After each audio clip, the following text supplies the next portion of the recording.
Hello friends, स्वागत है आपका रूपम क्रिएशंस में।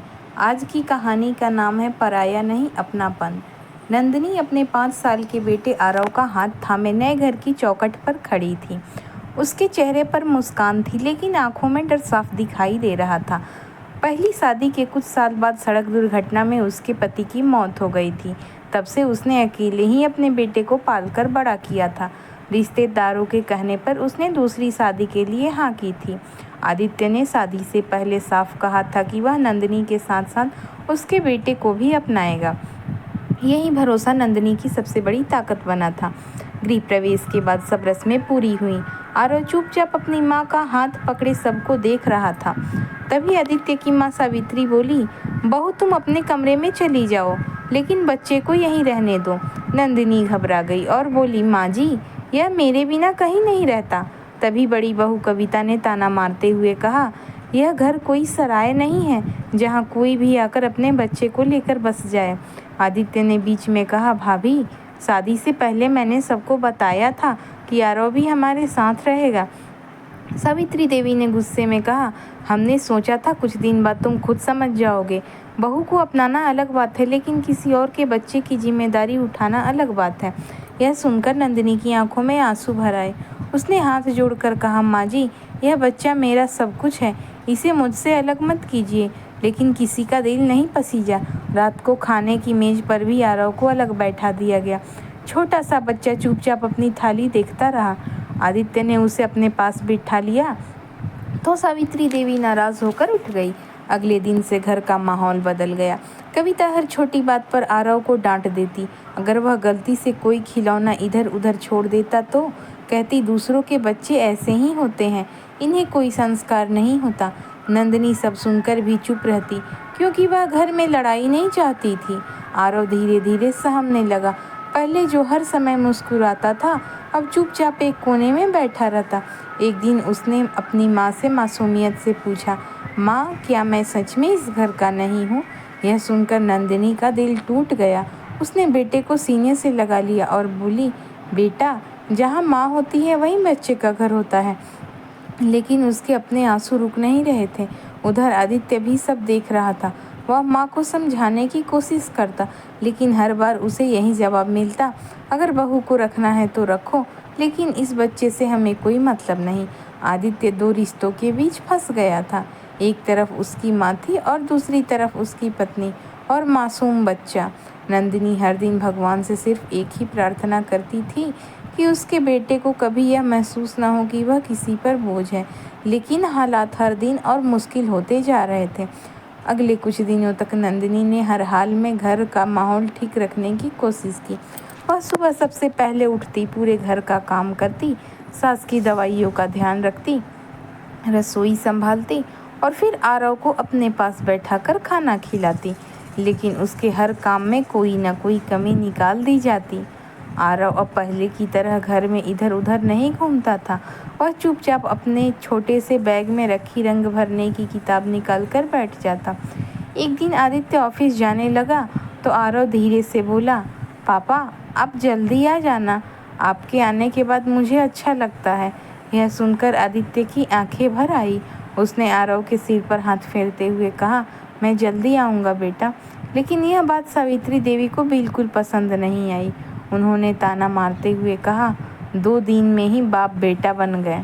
आदित्य बिना कुछ बोले ऑफिस चला गया। उसी दिन दोपहर में सावित्री देवी की तबीयत अचानक बिगड़ गई।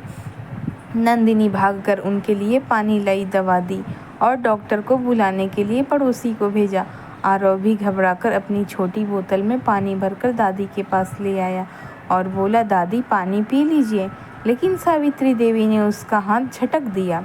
आरव चुपचाप पीछे हट गया। शाम को डॉक्टर ने कहा कि समय पर दवा मिलने से हालत संभल गई। डॉक्टर के जाने के बाद भी सावित्री देवी ने नंदिनी की तरफ देखकर बस इतना कहा, यह तुम्हारा फर्ज था। नंदिनी मुस्कुरा दी। उसे किसी धन्यवाद की उम्मीद भी नहीं थी। कुछ दिन बाद घर में आदित्य के भतीजे विभू का जन्मदिन था। पूरे घर को सजाया गया, रिश्तेदार आए, केक काटा गया, सभी बच्चों को नए कपड़े दिए गए। लेकिन आरव के लिए कुछ नहीं था। वह दूर खड़ा सब देखता रहा। तभी एक रिश्तेदार ने पूछा, यह बच्चा कौन है? कविता हंसते हुए बोली, बस ऐसे ही है। यह सुनकर नंदिनी का चेहरा झुक गया। आदित्य ने तुरंत कहा, यह मेरा बेटा आरव है। पूरे कमरे में कुछ पल के लिए सन्नाटा छा गया। आदित्य की बात सुनकर नंदिनी की आंखों में आंसू आ गए, लेकिन इस बार वे दुख के नहीं, सम्मान के आंसू थे। रात को सावित्री देवी ने आदित्य से कहा, तुम रिश्तेदारों के सामने ऐसी बात क्यों करते हो? आदित्य ने शांत स्वर में कहा, माँ, अगर मैंने शादी की है तो उसकी जिम्मेदारियाँ भी मेरी है। आरव को बार बार पराया कहकर आप सिर्फ उसे नहीं, मुझे भी दुख देती हैं। सावित्री देवी कुछ नहीं बोली। अगले दिन आरव स्कूल से लौटा तो उसके हाथ में एक छोटा सा प्रमाण पत्र था। उसने ड्राइंग प्रतियोगिता में पहला स्थान हासिल किया था। वह सबसे पहले दादी के पास दौड़ा और खुशी से बोला, दादी देखिए, मैं जीत गया। सावित्री देवी ने एक नज़र प्रमाण पत्र पर डाली और बोली, अच्छा है, अब जाओ। आरव की मुस्कान एक पल में गायब हो गई। उसने चुपचाप वह कागज अपनी माँ को दिखाया। नंदिनी ने उसे गले लगा लिया और बोली, मुझे तुम पर बहुत गर्व है बेटा। यह सब आदित्य दूर से देख रहा था। उसे महसूस होने लगा कि अगर उसने जल्द ही कोई रास्ता नहीं निकाला तो यह मासूम बच्चा हमेशा खुद को इस घर में अकेला महसूस करेगा। उधर सावित्री देवी और कविता के व्यवहार में कोई बदलाव नहीं आया था, लेकिन उन्हें यह भी समझ नहीं आ रहा था कि आरव की मासूमियत आखिर उनके दिल तक क्यों नहीं पहुंच पा रही थी।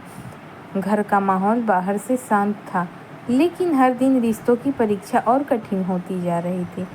अगले कुछ सप्ताह तक घर का माहौल वैसा ही रहा। नंदिनी अपने मन का दर्द छिपाकर सबकी सेवा करती रही और आरव भी बिना शिकायत किए अपनी छोटी सी दुनिया में रहने लगा। एक दिन सावित्री देवी की पुरानी सहेली कमला जी उनसे मिलने आई। उन्होंने देखा कि आरव आंगन में अकेला बैठा मिट्टी से छोटा सा घर बना रहा है।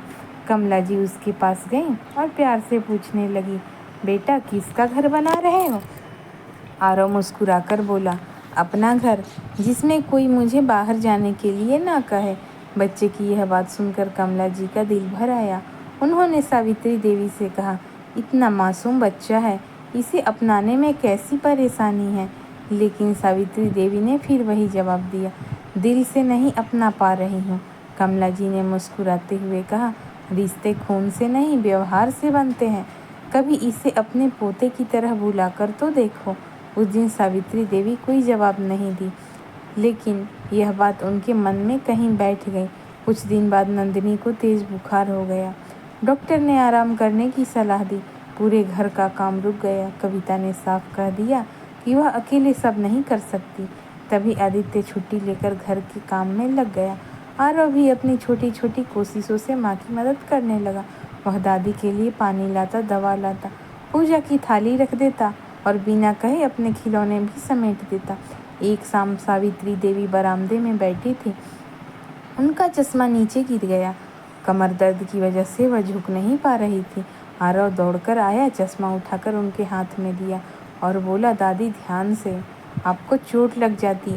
सावित्री देवी पहले बार उससे बिना डांटे देखती रह गई। उन्होंने कुछ नहीं कहा, लेकिन उनके चेहरे की कठोरता पहले जैसी नहीं रही। धीरे धीरे उन्हें महसूस होने लगा कि जिस बच्चे को वह पराया समझ रही थी, वही बिना किसी शिकायत के उनकी चिंता करता है। एक दिन मोहल्ले में बच्चों की दौड़ प्रतियोगिता हुई। आरव भी उसमें भाग लेने गया। वह जीत कर एक छोटा सा मेडल और मिठाई का डिब्बा लेकर घर आया। उसने सबसे पहले वह मिठाई दादी के सामने रख दी और बोला, दादी यह मेरी पहली जीत है, पहली मिठाई आप खाइए। सावित्री देवी का हाथ कांप गया। उन्होंने मिठाई का एक टुकड़ा उठाया और पहली बार अपने हाथ से आरव को भी खिलाया। नंदिनी यह दृश्य देखकर रो पड़ी। आदित्य की आंखों में भी सुकून था। उसी रात सावित्री देवी ने नंदिनी को अपने पास बुलाया और धीमे स्वर में बोली, बहू, मुझसे बहुत बड़ी गलती हो गई। मैं इस बच्चे को समझ ही नहीं पाई। इसने कभी शिकायत नहीं की, फिर भी हमेशा हमारा सम्मान किया। अगर हो सके तो मुझे माफ़ कर देना। नंदिनी ने तुरंत उनके पैर पकड़ ली और बोली, माँ जी, परिवार में माफ़ी नहीं, अपनापन होना चाहिए। बस आरव को आपका प्यार मिल जाए, मेरे लिए वही काफ़ी है। सावित्री देवी ने आरव को अपने पास बुलाया।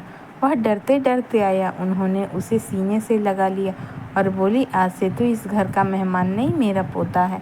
आरव मासूमियत से बोला, दादी अब मैं आपको रोज़ दवा दूंगा। यह सुनकर पूरे घर में हंसी गूंज उठी। कविता भी अपनी गलती समझ चुकी थी। उसने आरव के लिए नए नए कपड़े खरीदे और उससे माफ़ी मांगी। धीरे धीरे घर का माहौल बदल गया। अब खाने की मेज़ पर सब साथ बैठते, त्योहार साथ मनाते और आरव को भी कभी यह महसूस नहीं होने दिया गया कि वह इस परिवार का हिस्सा नहीं है।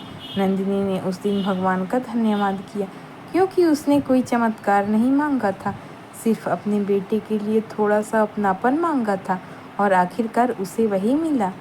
सच ही कहा गया है, रिश्ते जन्म से नहीं, व्यवहार और प्यार से बनते हैं। दोस्तों, अगर कहानी पसंद आई हो तो चैनल को सब्सक्राइब करना ना भूलिएगा और आप मेरी कहानी को कहाँ से देख रहे हैं कमेंट में ज़रूर बताइएगा। धन्यवाद।